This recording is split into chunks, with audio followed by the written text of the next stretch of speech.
Pemirsa, Assalamualaikum warahmatullahi wabarakatuh. Berikut kami akan membacakan buku Fatwa Tarjih Tanya Jawab Agama yang diterbitkan oleh tim Majelis Tarjih dan Tajdid Pimpinan Pusat Muhammadiyah.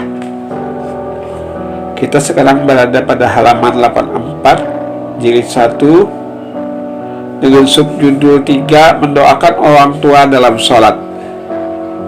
Pertanyaannya, bagaimana mendoakan orang tua? Apakah boleh dalam sholat ataukah di luar sholat? Artinya sesudah selesai mengucapkan salam. Pertanyaan dari Nyonya Hajjah Tukijah Muslim di Lumajang. Jawabannya, sholat merupakan ibadah mahdah. Pelaksanaannya didasarkan pada cara-cara yang dilakukan oleh Rasulullah. Sebagai Rasul yang diberi wewenang untuk memberikan penjelasan dan contoh tentang agama dan pelaksanaannya, yakni yang berbunyi "Shollu kama ra'aitumu usolli", yang artinya sholatlah Anda sekalian sebagaimana aku antar kurung Nabi melakukan sholat. Muttafaq alaih. Atas dasar itu, doa yang dibaca dalam sholat hendaknya yang dituntunkan Nabi. Sedang kalau kita mau berdoa selain yang dituntunkan tadi, seperti misalnya mendoakan orang tua, hendaknya dilakukan sesudah selesai sholat. Selanjutnya, subjudul 4, memohon umur panjang. Pertanyaannya seperti tersebut dalam surah Al-A'raf ayat 34 berbunyi, walikulli ummatin ajal wa idza jaa ajaluhum la yastakhiruna sa'atan wa la yastaqdimun. Apakah seseorang yang telah ditentukan umurnya itu dibenarkan memohon panjang umur, dan apabila seseorang yang menderita sakit lalu berobat itu nanti umur bisa panjang, termasuk yang memelihara kesehatannya, apakah dapat menambah umur panjang kalau memang umurnya telah ditentukan batasnya? Mohon penjelasan. Pertanyaan dari Tahrun di Medan. Jawabannya, maksud ayat tersebut adalah bahwa tiap umat atau bangsa telah ditentukan waktu kejayaannya, batas waktu awal dan akhirnya, bukan perorangan setiap manusia. Sekalipun memang ada keterangan bahwa umur dan nasib seseorang itu ditentukan oleh Allah, seperti tersebut pada surah Al-Isra ayat 13 dan surah Hud ayat 6. Khususnya lagi tentang kematian manusia tersebut dalam ayat 2 surah Al-An'am, yang artinya Dialah yang menciptakan dari tanah, sesudah itu ditentukan ajal, terkurung kematian.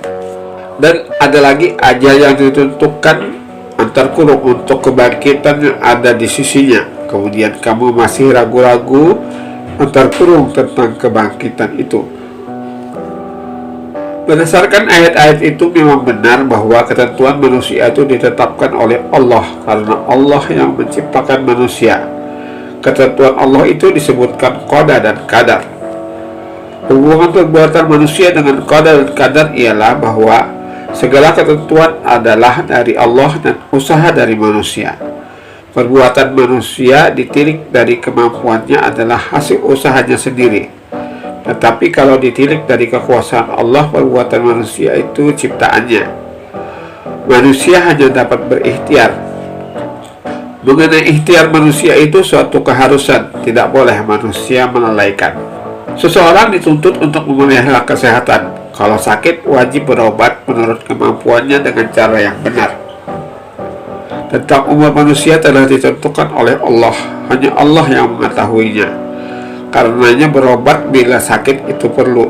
Orang yang sakit berobat kemudian meninggal dunia akibat kelalaiannya tidak berobat, termasuk takdir Allah. Tapi manusia itu dinilai buruk atas kelalaiannya itu. Kalau manusia sakit kemudian berobat tetapi tidak sembuh juga, bahkan meninggal, itu pun takdir Allah, tetapi ia mendapat pahala atas usahanya itu. Tetapi kalau seseorang yang sakit itu berobat dan dengan berobat itu sembuh, itu pun atas izin Allah dan atas kodrat Allah juga. Dan yang bersangkutan mendapat nikmat Allah di samping tidak mendapat cercaan akan kelalaiannya, tidak berobat.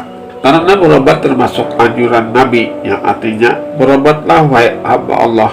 Sesungguhnya Allah tidak menetapkan adanya penyakit kecuali telah menciptakan pada adanya obat, kecuali penyakit yang satu, yaitu umur tua.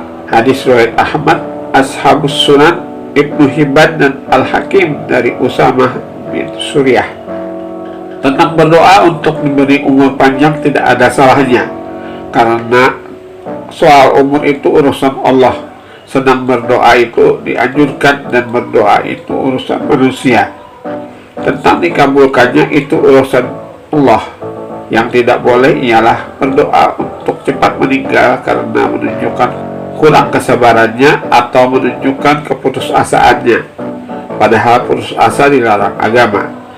Agama mengajarkan kalau toh manusia segera menghadap Allah harus dikaitkan kalau hal itu lebih baik.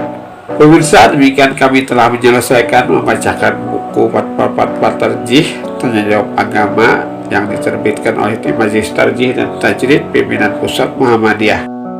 Akhirnya kita tutup dengan Subhanallahumma rabbana wa bihamdika asyhadu an la ilaha illa anta astaghfiruka wa atubu ilaik. Assalamualaikum warahmatullahi wabarakatuh.